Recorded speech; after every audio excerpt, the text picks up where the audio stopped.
Hello and welcome to another episode of the Culture Nerd Podcast. This week we're on episode 2 of the new year, and we're actually going to be talking about a few things. First of all, the big announcement from a few days ago when David Ayer went to Twitter /X or whatever you want to call it now, and announced that he is formally done promoting the Ayer cut. He's no longer pushing for his cut. He's done with DC, and he said a whole lot more beyond that. So we have a lot to talk about in that regard. And then we're going to talk about some Marvel stuff, some rumors, some scoops, all these things that apparently Marvel is moving forward with a new Kang. They are going to recast Jonathan Majors, and they have a couple names already picked out. So we're going to jump right into it, and we're going to talk about all the fun stuff.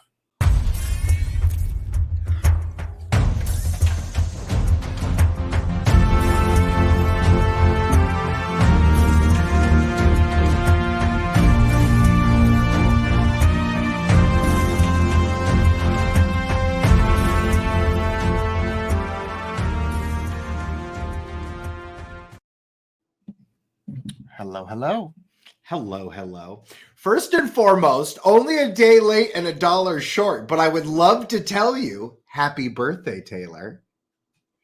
Thank you. I mean, I was sitting there, I'm like, I'm pretty sure Sierra told him. I think he's just being himself. I was sitting there, I'm like, he's going to do it like he always does. He's going to be fashionably late. When we were younger, you would wait till like 12:01 the day after and said, hey, happy birthday. Like you would be fashionably late always. So never good with birthdays, never good with anniversaries. But here we are in a new year. 2024 is upon us. And I feel like some of the comeuppance of last year are coming up right now, specifically in the two pieces of news that you're bringing to the show today. Yeah, there's definitely a few things to talk about before we jump into the big headliners. Right off the bat, let's talk about some of the other fun things that happened the last couple days. Last week, Michael, the other Michael from TCN, one of our editors, actually sat down with me and we did a one-on-one interview where he asked me about the entire breakdown of how TCN came to be. So that was a little fun. My father's favorite episode by far. He loves hearing you talk about behind the scenes. He loved knowing how the sausage get made. And also, you know, your weird relationship with this nerddom world. And I feel like you're such a good liaison because that literally is what's happening right now with Ayer giving up, right? Like he said, I'm done. So before we jump into that, there's a few other fun things I want to talk about. First off, Aquaman and the Lost Kingdom surpassed $300 million. It is officially going to break even before it ends theaters, and it is now the highest grossing DC EU project since Black Adam, and Black Adam is actually going to surpass Black Adam before it leaves. So it won't be anywhere near the $1 billion hit that it had the first one, but it is doing better than pretty much everything since Zack Snyder's Justice League. And that's with very little marketing because the marketing budget was kind of non-existent for these later half movies. Which also means that The Marvels is still the worst performing superhero movie to date. Yeah. But it's interesting. So I saw Aquaman the other night with my wife. She wanted to take me to like an early birthday present on Sunday night, and we went and saw it. It was a lot of fun, honestly. I liked it a lot. My only annoyance was that it was very heavy-handed in the whole global warming is going to kill the Earth angle. Like it was clearly like a PSA against global warming. Like, and I'm like, okay, yeah, we get it. And the bad guy was using this ancient material that he was burning in a volcano, and it was literally making green gas coming out of the volcano. And I was like, oh, that's a little on the nose. Okay. So it was a lot of fun, regardless of the heavy-handed polar ice caps are melting. The world's going to burn itself to death and blah, blah, blah. There was some great humor, some fantastic action. For an Aquaman movie, James Wan probably gave one of the best hand-to-hand combat scenes that he's done ever. Wow. And it was really cool. He topped himself with the action in this one, and especially in the final battle with the two guys and their tridents fighting each other. I was like, this is actually really cool. So he did a very good job on that stuff. So I definitely say if you like the Aquaman, if you like that stuff, definitely just go see it. It's a fun movie. So other stuff, Jonathan Majors, as we know, was officially fired. The court verdict came out. Ironically, his first post-firing interview was with ABC, which is a Disney-owned company. Of course, so Disney it was. fired him and then wanted to get a little bit more blood from that stone and did one more interview with him to get those ratings. So I thought that was a little hilarious. The new TV show Echo that debuts tonight, the entire season drops tonight, has been confirmed to lead into Daredevil Born Again. So it is officially a bridging series between Hawkeye and Daredevil Born Again. One of the producers is pretty adamant that the first 2 seasons of Daredevil are 100% canon to the MCU. Obviously, that's not 100% canon, but it's pretty damn close. You've got some recastings, some things like that. We know that Luke Cage and Iron Fist, Vanessa Fisk, all those characters are getting recasted. So we know that it's not 100% canon, but there are certain things that will be. I mean, especially the first half villain of Luke Cage is now Blade. So, and the second half villain of Luke Cage was the random mom in Avengers. Right. There's going to be some inconsistencies, and it's not 100% the sacred timeline, but we know that it's sacred timeline adjacent, and about 70 to 80% is canon. With the Daredevil rewrites, does that at all affect Echo, or where Echo ends up, they can play in that new pool however they want to? Echo is finished, and it was essentially going to just go right into the tone that they are doing with Echo is what they're continuing with Daredevil. The big rumor on the streets coming from like Daniel RBK, Can We Get Some Toast, My Time to Shine, are saying that the main villain for Daredevil season, whatever this is, the soft reboot, Daredevil Born Again, is actually going to be a character called Muse. And the inclusion of that character means that the show is likely going to be TVMA because he's not a very PG-13 friendly character. So that's a good sign. I was going to say, it feels like they're shoehorning new Marvel, that all their hopes are on Daredevil. That we've been on this kid merry-go-round, and then all of a sudden a dude with a billy club punched somebody in the face and said, "Get off, now we're bleeding." Like I hope this transition happens, because I feel like comic book movies in general, and we'll get into it more, are in a weird position right now. I don't know if they know who their audience is anymore. And that is definitely the weird thing. It's the market has shifted, and the campy, silly movies aren't being well received anymore. And the movies that do have the humor are the ones that also have to have the heart. We saw that this latest phase of Marvel pretty much stunk across the board, with the sole exception of James Gunn's Guardians of the Galaxy Volume 3, which actually did pretty damn well. And the reason was that you had a very heartfelt story, a very dark story, but you had the humor. So like there was an actually healthy balance between what audiences have evolved into liking and what still makes them happy. So there's that weird, I guess, that nuance to what's going to go happen forward. So other bits of fun news. Sterling K. Brown, the actor from This Is Us, expressed his sincere desire that he wants to play Jon Stewart in the DCU. He talked about in an interview that he was a religious fan of the Justice League cartoons and watched them in college. And then he said specifically, if that could happen, it would be legitimately exciting. Like it'd be one of those giddy-inducing moments, and he just started cracking up. Like he legitimately wants to be Jon Stewart, and I think he would be a fantastic Jon Stewart. A lot of people are like, oh, he's too old, blah, blah, blah. He's actually still younger than Nathan Fillion, who was cast as Guy Gardner, which was the third Green Lantern. So if that ages the characters a little bit, you could.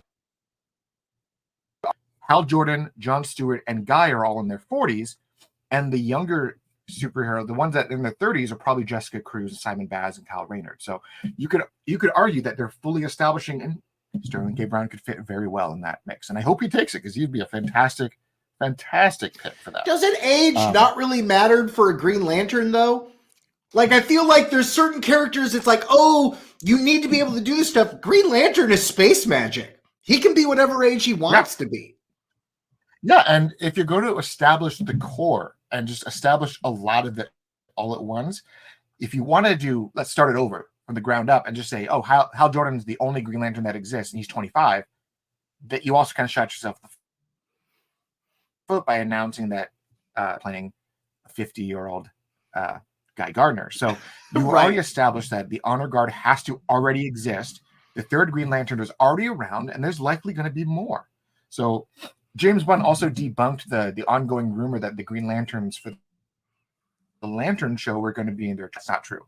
So we already know that they're already in their 30s at least. So why not make them in their 40s? Get us 2 veteran characters, veteran actors, Sterling K. Brown and whoever you want to play Hal, and then focus on the team over Justice League Green Lantern being Jessica Cruz and John Stewart, or Kyle Rayner and Jessica Cruz. Like, you could have so many stories with this and have so many different interchangeable lanterns. Let's have fun with it. On the cancellation front. Yeah. Go ahead, Michael. How many lanterns are assigned to our sector of space? Typically 1 or 2 at a time. And the reason why it keeps changing is because Hal Jordan was the first. He got upgraded to the honor guard. He was replaced by John. John got up to the honor guard. They replaced Guy. Guy joined something else. And then they needed a new Green Lantern for the sector. So essentially, these lanterns keep getting promotions and keep getting replaced. I do think so there's that like 7 lanterns from Earth. Yeah, I do think that you do need to show people how a lantern. We do need to go through basic training with the lanterns. I feel like a general audience needs to see how one becomes a Green Lantern. So what you do is make the Lantern TV show about the 2 veteran lanterns, Hal Jordan and John Stewart. You have the Justice Society with Guy Gardner, and the new Earth Green Lantern. Make it Jessica Cruz and have her be the new one who gets another lantern to take her under the wing. That would fit all of that. You get another woman for the Justice League. You get that the Hispanic Green Lantern, which she's a fantastic character. But yeah, that's how I would do it. So just go knee deep into the Green Lantern world. Enter Jessica as the new one, and have them tell some good stories via flashbacks, and eventually set up to have Parallax be a big bad. So have a little fun with that. Green Lantern universe has so many great big baddies, either attacking the lanterns or just the lanterns' enemies, right? The blue, right? Yellow lanterns, red. I mean, there's so much lore in there. I know that's very far away, but I feel like it's a great crutch to lean on, especially because I think one of the things James Gunn did so well with Marvel was establish space, and I'm excited to see what DC space is going to be like. Yeah, because it really hasn't been explored yet, with the weird exception of that really bad-looking Oa in Ryan Reynolds' Green Lantern. So I'm all for seeing a fully fleshed out DC universe. But like I said, on the news of cancellations, American Born Chinese, a series on Disney Plus, was canceled. And this show had critical and audience praise just out the wazoo. Another huge cancellation was just today was Our Flag Means Death over at Max. Another show with fantastic reviews, fantastic critics. Problem for both of those shows was that it didn't grab the general audience. They didn't get enough actual viewers. Despite everyone who watched it loved it, it didn't go far enough in the rating side, and it was too expensive to produce than to let go. So both shows ended up fizzling out and ending, which is a shame. I liked Our Flag Means Death. I wish it would have been summed up in a movie. I feel like there's another way to do something with those characters. Yeah, and American Born Chinese was way too crazy. The fact that it felt like Power Rangers. It did not have the production value. And I feel like they really should have brought Shang-Chi. They should have shown where this fits into the larger kind of Marvel magic, and I think they just failed to do so. Well, I mean, it wasn't a Marvel show. It was kind of its own thing, and they should have made it something into a bigger universe. So if they wanted that show to truly thrive, they should have added it into something other than just making it stand. Right. Anyways, so let's talk about a couple more things. Unfortunately, this was a sad one for me. Cindy Morgan, the actress from Caddyshack and Tron, she passed away the other night. From my understanding, it was natural causes, so nothing nefarious there. Stranger Things has entered its production of its 5th and final season. Yay. It's finally going to Does happen. that mean 5 seasons in a movie, or the 5th season encompasses it all? Is the end. This season is the end. There may be a spin-off. 5th season is the end of the story for the Hawkins crew. Big news today.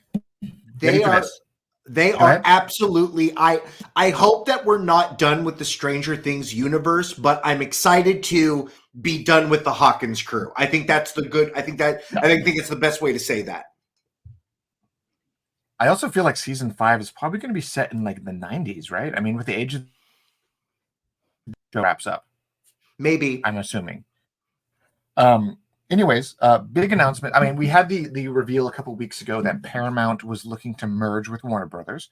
The debt ratio for both companies, Warner Brothers is a bigger company, can survive higher debt ratio. Paramount has not been doing so well. Their debt ratio is much higher in terms of, I guess, relativity.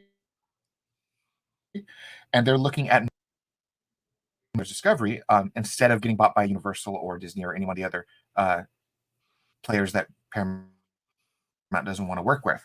That kind of means Nickelodeon and Cartoon Network will finally be one giant conglomerate, which is kind of cool.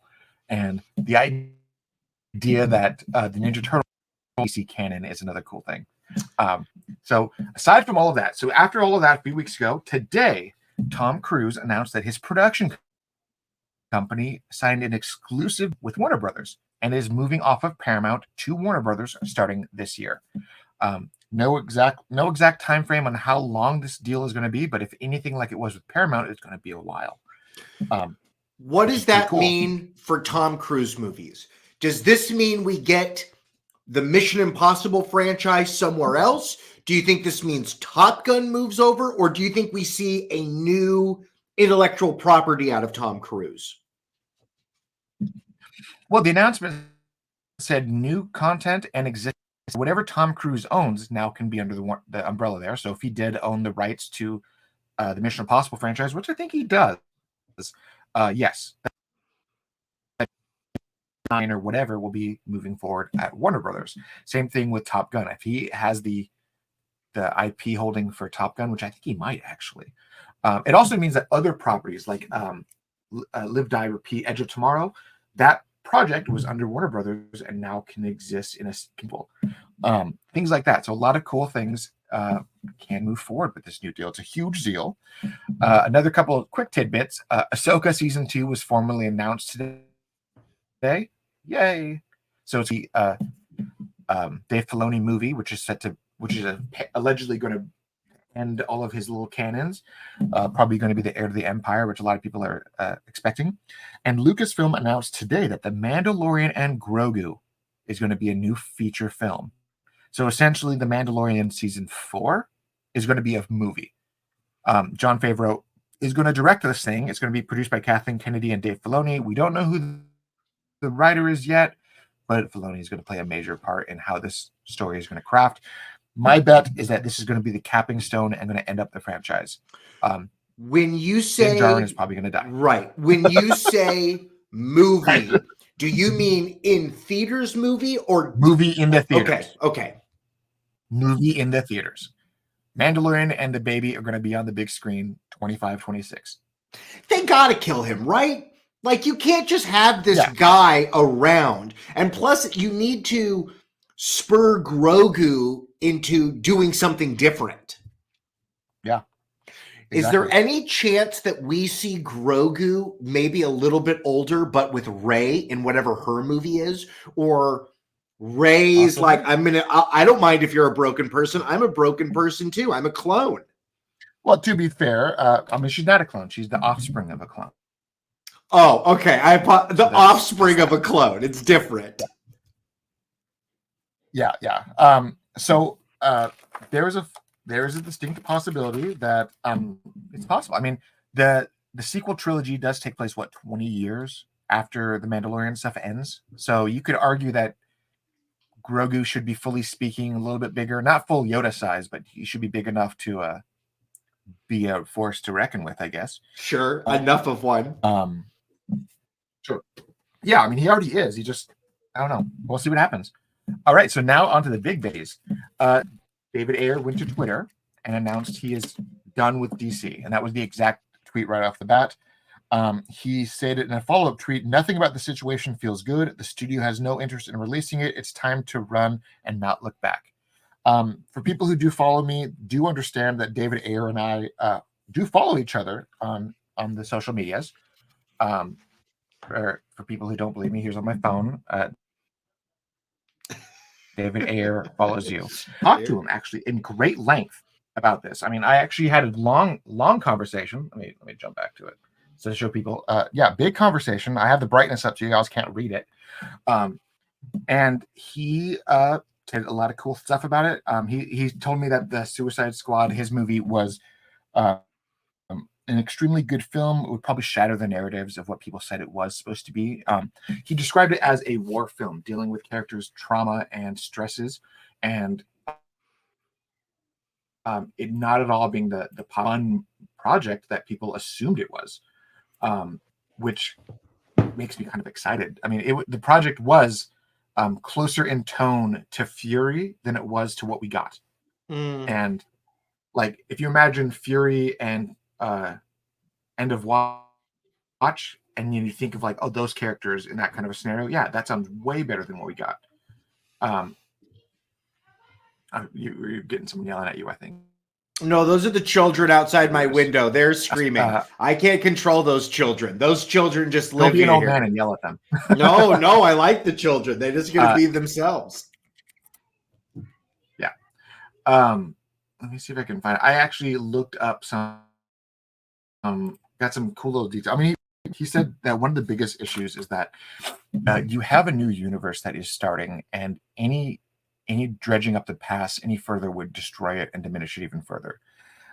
He said it would be extremely detrimental to put it out now, even if the DC brand is done, because we saw that what happened when the last management, I mean, not even the current guys, the last management came out and released Zack Snyder's Justice League, and then the fans pretty much tanked every movie since then.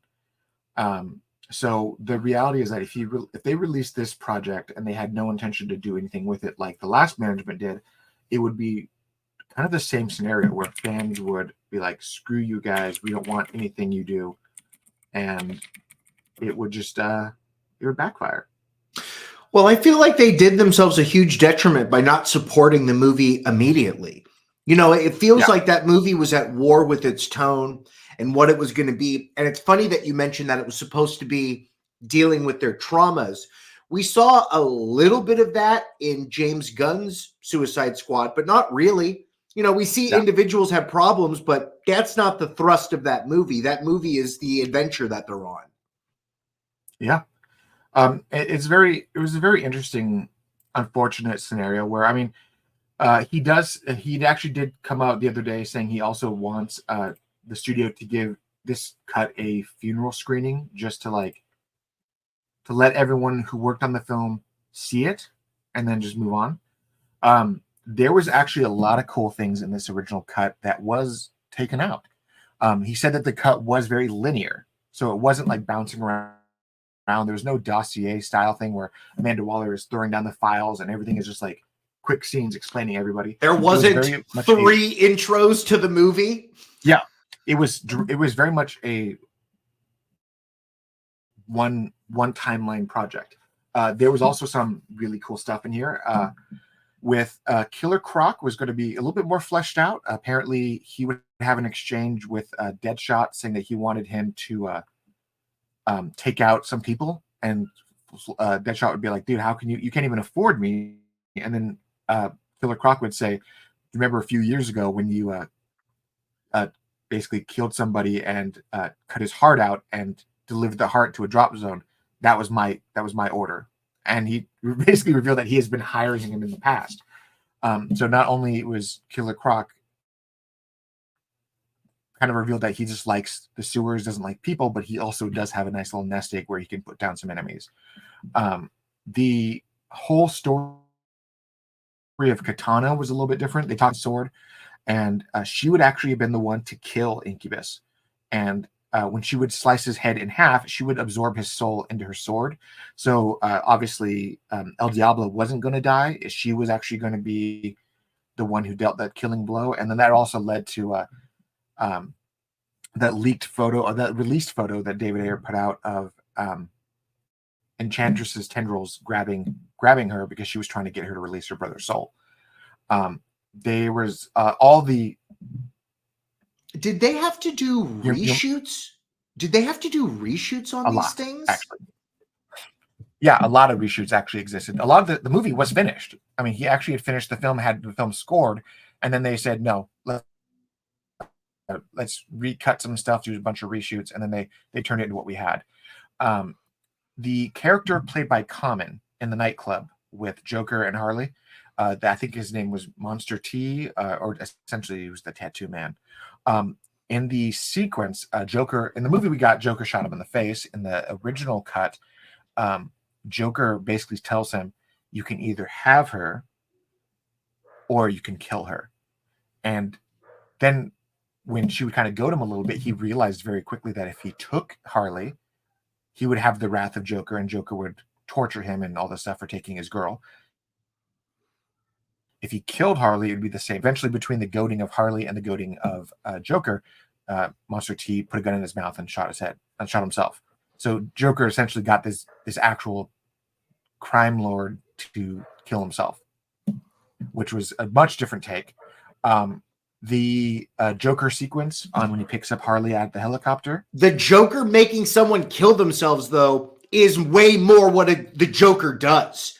That feels way much more than him being a gangster. The Joker is going to make you do something you don't want to do. Yeah, so in this cut, Joker was actually fleshed out a lot more. He had more than 7 minutes of screen time, obviously. He was a lot more abusive, like the face and pee on her and stuff like that, and say, you're my property, I own you kind of stuff. There was also the scene where he picks her up with the helicopter. He picks her up. She says something along the lines of, what about my friends? And he thinks, oh, you must be liking that other guy, Deadshot. I'm done with you. Maybe we should date other people. And he throws her ass out of the helicopter, like he tries to kill her because he feels like his property has now been sullied. In the final battle, when he actually comes back, his face all burned up and everything, we actually saw that in one of the trailers where he comes out with a grenade and kind of sneaks off to the shadows. He comes out basically saying, you're my property still, come back to me. And she's like, you're not the boss of me. And he's like, all right, fine. And just disappears and leaves. There was a big romance plot line between Deadshot and Harley Quinn, where Harley kept saying, I'm my own woman, I'm going to do what I want. And the very different ending was very much what we got, right? Where we had Harley go, basically Joker break in, but the way she noticed that it was Joker was all that when the SWAT guys all ran up, one of the SWAT guys had, he was barefoot, and you saw Joker's feet coming up to the cell. And that's when Harley realized that Joker was coming to kill her. So it was actually, he was breaking her out, not to save her, but to take his property back and torture her. Do you think it was a detriment? Do you think it's a detriment that they reused Margot Robbie in the next Suicide Squad? Do you feel like that second movie could have been those characters, but should have been completely different actors so that it wasn't the same flavor? Because I'm hearing all of these things that you're setting up. We got none of it. And then they didn't use any of these breadcrumbs in James Gunn's. Mm-hmm. Yeah, and I mean, David Ayer had talked about how he originally wanted to have Steppenwolf in the end of the film, and that never happened. He never said it was filmed. It was killed in the very early process of the scripting. But in the original post-credit scene where Bruce Wayne speaks to Waller, he actually alludes to the coming of Steppenwolf and says, there's a storm coming. We need to be ready, and my team cannot deal with you as well. So there was more of them setting up Justice League. Basically, Bruce Wayne saying, you got to put your shit down because something's coming, and I don't want to have to deal with your nonsense. So there was a lot of that stuff, which was going to be a very different take on it. I mean, I spoke to David Ayer. He said that you cannot blame James Gunn. You cannot blame Peter Safran for this. He said those people, they haven't even started their stuff yet. And even as James Gunn has said, that the Joker 2 doesn't get the branding of Elseworlds because they're not producing it. He said that the DCU does not truly begin until the projects they start working on, they start producing, and they start working on, like in that regard. That's when the DCU and the Elseworld stuff under their umbrella is actually moving forward. So you can kind of infer right off the bat that kind of means that the people who previously worked on it, Warner Brothers Pictures, they were the ones who don't want the project coming out because it's still their project. And that kind of goes back to like Abdi and DeLuca and those characters who said, I don't know, is what it is. But he also went to Twitter and said and told people to stop hating on James Gunn. He said he wishes him the best with his new universe and says that James has got the hardest job in the universe right now with this project and the uphill battle he's going to have. And then he actually had to delete it because he started getting a lot of hate for defending James Gunn, which is insane. I asked him about it. So why'd you delete it? He said it was causing more drama than he wanted to deal with. But he said that everyone deserves the benefit of the doubt, and you can't judge the project until the project comes out. So let them cook. And if the project sucks, then we can all hate it together, is essentially what he's saying. But he is going back to being a DC fan first and foremost. He cannot wait to see what happens next. He's just moving on to the projects that he wants to make. Very much like what Zack Snyder did. How do we deal with this toxicity? Because I thought it would die down, but I don't know. I don't know which one I want more. On one hand, you have the DC fans who are chomping at the bit to destroy this stuff or to burn it all down. But then I feel this like apathy from Marvel fans. I mean, are there Marvel fans? You know what I mean? Like I hear people say they don't like the movie, but it doesn't feel like they're Marvel fans. They just don't like what's happening in the MCU. But I don't feel like they're reading comic books. Yeah. Well, that's the thing. I was actually talking about that the other day, was that Marvel Comics is in a slump. They are currently second to DC. DC's comics still sells. DC, I mean, the comic market itself is going down, but it is DC is still kind of winning that front. So they're still DC fans, and Marvel fans not so much. You got MCU fans, and MCU fans are realizing they don't really like what the MCU is offering anymore, which is unfortunate. But with DC, the toxicity. I talked about this on social media the other day on Instagram. I talked about and you should know this. It's a universal story to the three Middle Eastern religions, Christianity, Judaism, and Islam, is the story of King David and the two moms. Right, the two moms came forward to King David, fighting over one child. They were prostitutes. That's irrelevant. I mean, so there was two women, a dead child and a living child. Neither one of them would claim whose mother was the dead child, and they both said they were the mother of the living child. And they told the king, this woman is trying to take my child. No, she's trying to take my child. Blah, blah, blah. King David decided to say, let's cut the baby in half. You each get a half of a baby. One mother freaked out saying, no, don't hurt my child. She can have him. But good. She doesn't get the baby either. That's when the king knew who the baby belonged to and gave the baby to the right person. So I say this story on social media saying that that's kind of what fans have become. Their child, the DCEU, has died. And they're so upset that the new DCU is existing that if it's not going to be their child, they want it to die.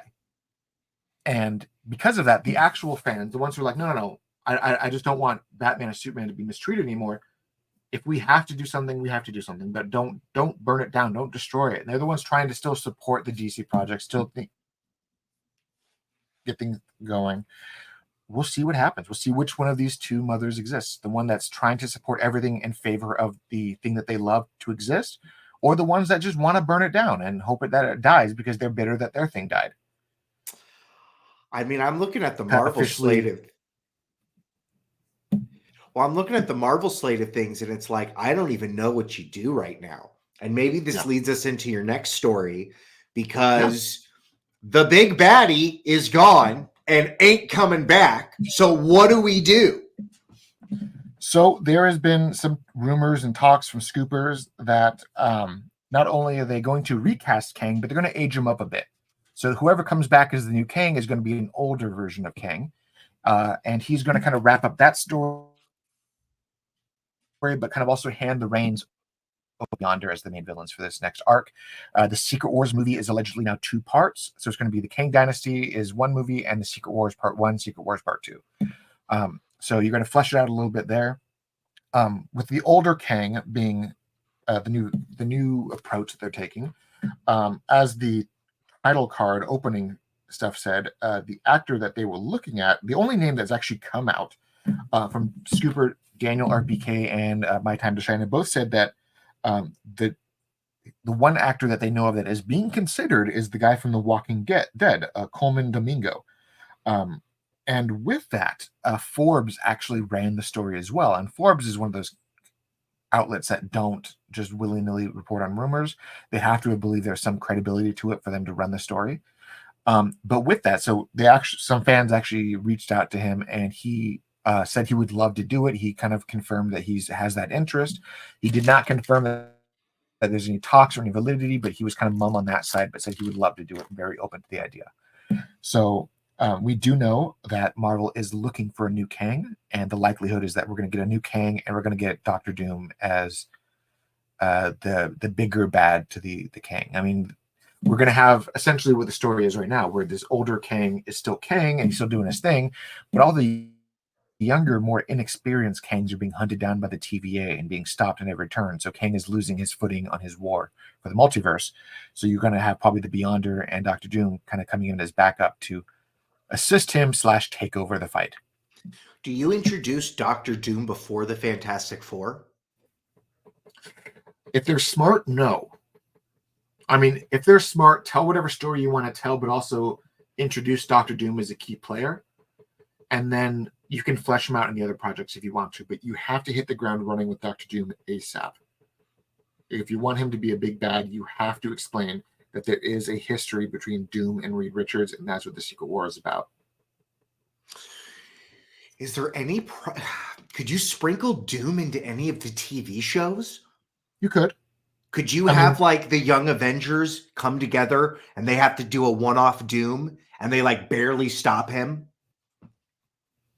You could. What you could do, it kind of do what they did with do the Young Avengers and mix in the Young Avengers / the Runaways kind of stuff and kind of tell that story a bit, have a character turn out to be a younger Kang and talk about how in his timeline, Doctor Doom teamed up with another Kang and was ravaging the multiverse, and that's why he fled to this one. You can set him up that way and kind of right off the bat explain that there is a bigger bad coming about. And whatever story you want to tell, but also just weave it into the backstory of that character. I mean, in the comic, it was what Iron Lad was actually a Kang variant, was Kang. Yeah. And he was using his technology to be an Iron Man. And then you had in the Runaways, you had one of the characters revealed to be I think it was like a child of Ultron or something.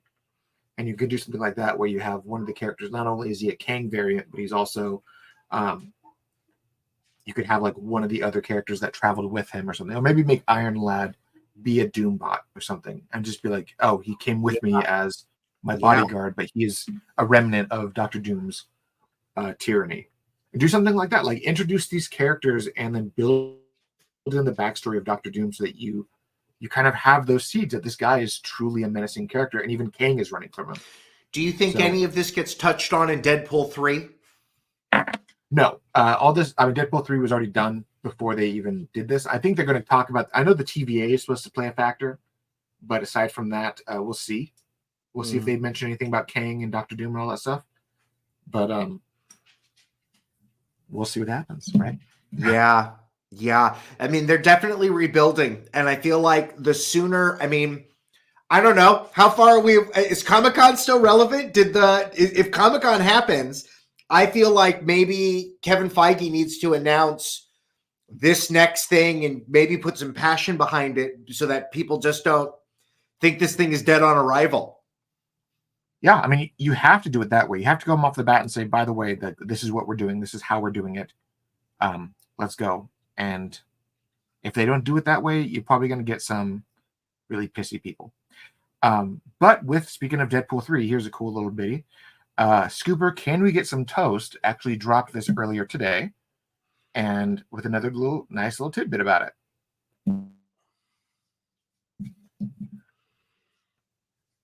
Looking Hugh Jackman's good. mask, right?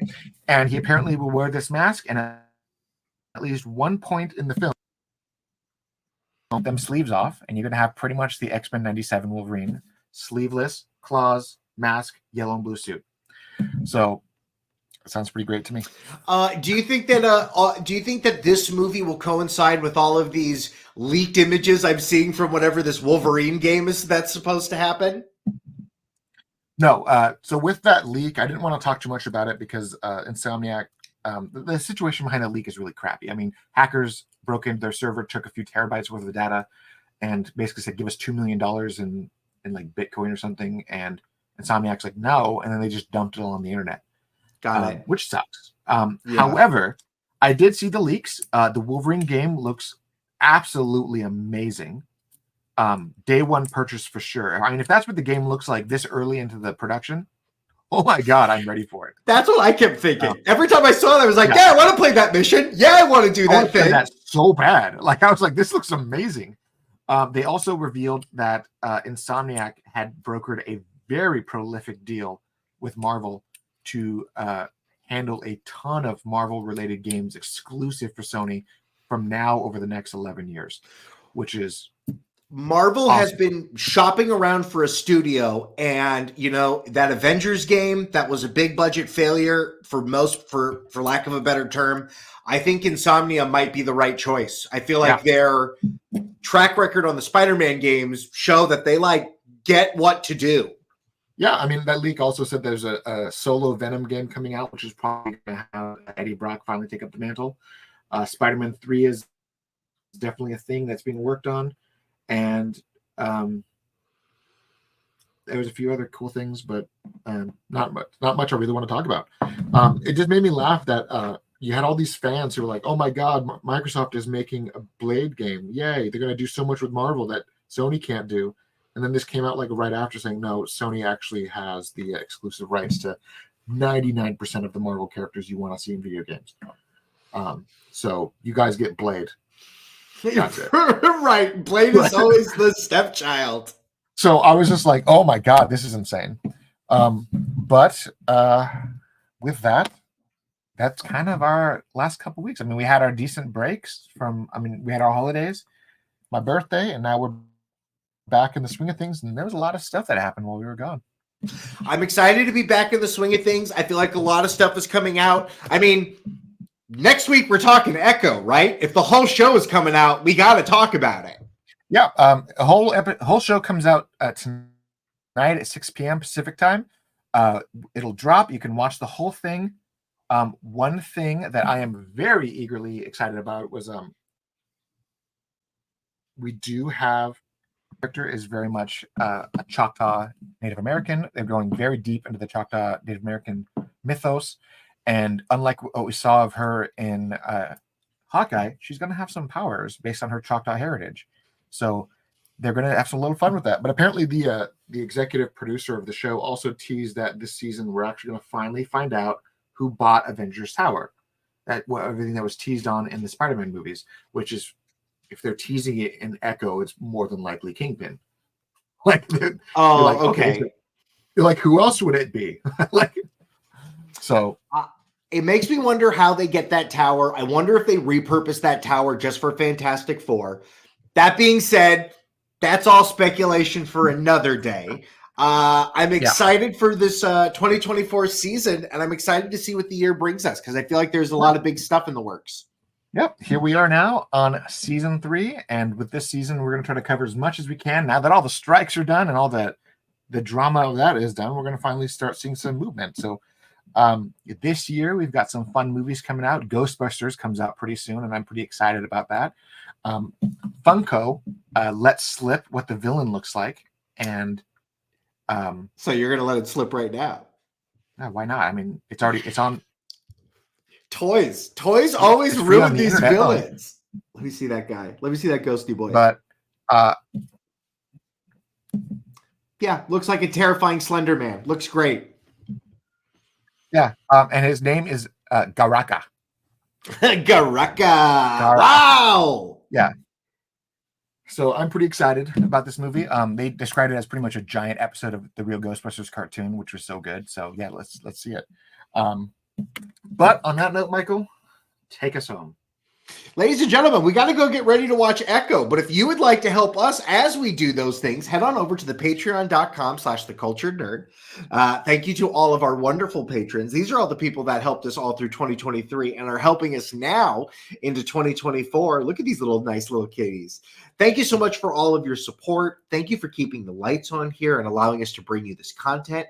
Your host has been Taylor Murphy. I'm your co-host, Michael Santel. Our logo was by Jose Navarro, and our intro was by Taylor Murphy and Jay Stu. If you have those cell phones, please take them out.